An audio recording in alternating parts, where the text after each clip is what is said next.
What can be the procedure for conducting an investigation?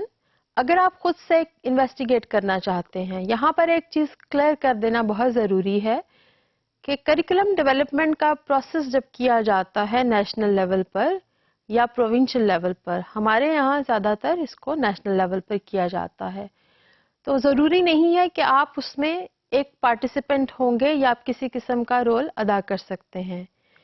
یہ ممکن ہے اور بہت زیادہ ممکن ہے کہ آپ کسی اسٹیج پر جا کر یہ کردار ادا کریں جہاں پر کریکولم ڈیولپمنٹ کا پروسیس ہو اور آپ کی کنٹریبیوشن اس میں شامل ہو سکے، لیکن being student of curriculum development یہ تمام چیزیں ہمارے لیے جاننا بہت ہی ضروری ہے۔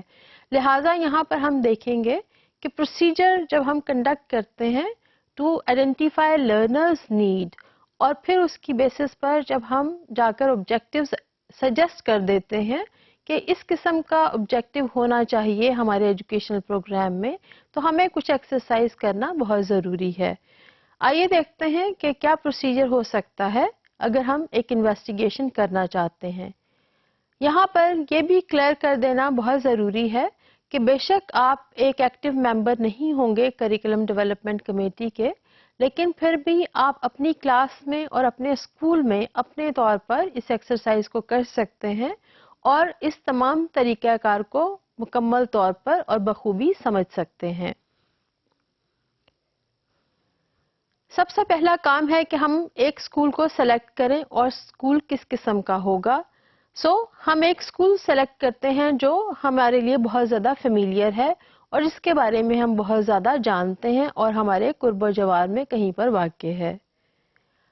اب ہم یہ ڈیسائیڈ کرتے ہیں کہ ہمیں کس قسم کی انویسٹیگیشن کرنا ہے اور کس ایک خاص آسپیکٹ، ہیلتھ ہے، ایجوکیشن ہے، میتھ ہے، سائنس ہے یا کوئی اور سبجیکٹ ایریا، یہ آرٹ بھی ہو سکتی ہے اور یہ سیوک ایجوکیشن بھی ہو سکتی ہے اور ہسٹری بھی ہو سکتی ہے۔ لہٰذا ہم یہ ڈیفائن کر لیتے ہیں کہ ہمارا آسپیکٹ فار انویسٹیگیشن یہ ہوگا۔ جب ہم نے ایک آسپیکٹ کو آئیڈینٹیفائی کر لیا تو ہم اپنی انویسٹیگیشن کو پورا پلان کر لیتے ہیں کہ ہم اس میں کیا کچھ کریں گے۔ اس پلاننگ کے بعد ہم یہ دیکھتے ہیں کہ کیا یہ ہمیں ریکوائرڈ انفارمیشن فراہم کرے گی، اور یہ وہ انفارمیشن ہے جس نے ہمیں مدد کرنا ہے کہ ہم آبجیکٹیوز کو آئیڈینٹیفائی کر لیں اور سجیسٹ کریں کہ اس قسم کا پرپز شامل ہونا چاہیے جب ہم اسکول میں ایجوکیشن کی بات کرتے ہیں۔ Now it is very difficult probably that how to investigate a student's interest، اور اس کو عموماً تمام لٹریچر میں ایک بڑے چیلنج کے طور پر دیا گیا ہے۔ جب ہم اسٹوڈنٹس انٹرسٹ کی بات کرتے ہیں تو اس میں پرپورٹڈ تھیوری ٹائم اینڈ اگین اس کا ذکر کیا جاتا ہے۔ یہ تھیوری بہت زیادہ ڈیمانڈ کرتی ہے کہ تمام تر ٹیچنگ اور لرننگ اور ایجوکیشن بچوں کے انٹرسٹ کی بنیاد پر ہونی چاہیے۔ تمام وہ چیزیں جس میں بچوں کی دلچسپی ہے ان کی تعلیم میں شامل کرنی چاہیے اور اسکول کو اسی کے مطابق اپنا کریکولم بنانا چاہیے۔ اس اسٹڈی کے مطابق ہم بچوں کے انٹرسٹ کو آئیڈینٹیفائی کر سکتے ہیں اور ہمیں یہ کرنے چاہیے۔ اگر بچے کسی چیز میں انٹرسٹ نہیں لے رہے تو وہ ہمیں کریکولم میں بالکل شامل نہیں کرنی چاہیے۔ یہ دلچسپیاں جو بچوں کی ہیں اور کس قسم کے سکلز وہ سیکھنا چاہتے ہیں اور کیا وہ پڑھنا چاہتے ہیں، یہ تمام چیزیں آئیڈینٹیفائی کرنے کے بعد ایز پرپز یا آبجیکٹیو کریکولم میں شامل کر دینی چاہیے۔ یاد رکھیے کہ یہ تمام باتیں ہم پرپورٹڈ تھیوری کے پرسپیکٹو میں کر رہے ہیں۔ جب آپ نے دلچسپی آئیڈینٹیفائی کر لی تو اس کے بعد پھر ہم دیکھتے ہیں کہ ہم نے اس کو آبجیکٹیو کے طور پر کس طرح سے شامل کرنا ہے۔ اس میں جو بہت زیادہ آرگیومنٹ آتی ہے وہ یہ ہے کہ ہم کیوں بچوں کے انٹرسٹ کو تعلیم میں اور تدریس میں شامل کریں۔ اس لیے کہ ایجوکیشن ایک ڈائنامک پروسیس ہے اور یہ ایک ایکٹیو پروسیس ہے، یعنی یہ پیسیو نہیں ہے۔ آپ کسی کو کوئی بھی چیز پڑھا نہیں سکتے جب تک کہ اس میں پڑھنے والے کی دلچسپی شامل نہ ہو۔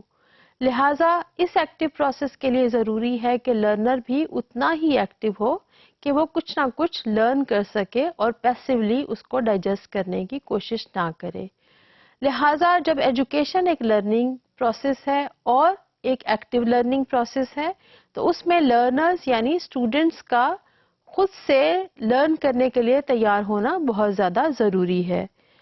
ساتھ ہی اس تھیوری کے مطابق اور ایجوکیشن بینگ لرننگ پروسیس کے مطابق لرنر اس وقت زیادہ بہترین سمجھتا ہے جب اس کی دلچسپی اس لرننگ میں شامل ہوتی ہے. یعنی ادر انٹرسٹ شامل نہیں ہے تو لرنر کچھ بھی نہیں سیکھے گا. unless and until the interest is being served, learning will not take place. Schools بہت سارے میٹرز کو آفر کرتے ہیں اور بچوں کو وہ تمام انٹرسٹڈ چیزیں پیش کرتے ہیں سیکھنے کے لیے جو ان کو سیکھنے میں دلچسپی ہوتی ہے. اور ساتھ یہ بھی شامل ہوتا ہے کہ آپ نے بچوں کی دلچسپی لرننگ میں برقرار بھی رکھنی ہے اور ہمیں یہ انشور کرنا ہے کہ اس میں بچوں کی پارٹیسپیشن رہے. یعنی اگر آپ میتھ پڑھانا چاہتے ہیں اور اس میں آپ ایڈیشن یا سبٹریکشن کا کانسیپٹ پڑھاتے ہیں تو جب تک بچوں کی اس میں دلچسپی نہیں ہوگی آپ یہ کانسیپٹس نہیں پڑھا سکتے.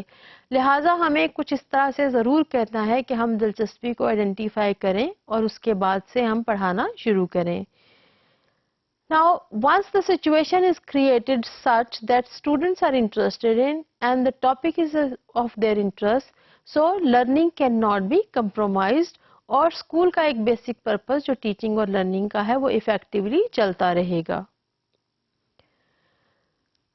جب اسٹوڈنٹس کی دلچسپیوں کو سامنے رکھتے ہوئے کچھ بھی پلان کیا جاتا ہے تو اسی کے مطابق ایکٹیویٹیز بھی ہوتی ہیں اور اگر اسٹوڈنٹس کو افیکٹولی کسی بھی سچویشن کو سالو کرنے کے لیے یا کسی بھی پرابلم کو سالو کرنے کے لیے انگیج کیا جاتا ہے یا کسی قسم کی سرگرمی میں شامل کیا جاتا ہے تو بچے اس میں اپنی پوری توجہ سے پارٹیسپیٹ کرتے ہیں اور اسکلز بھی سیکھتے ہیں اور نالج بھی سیکھتے ہیں.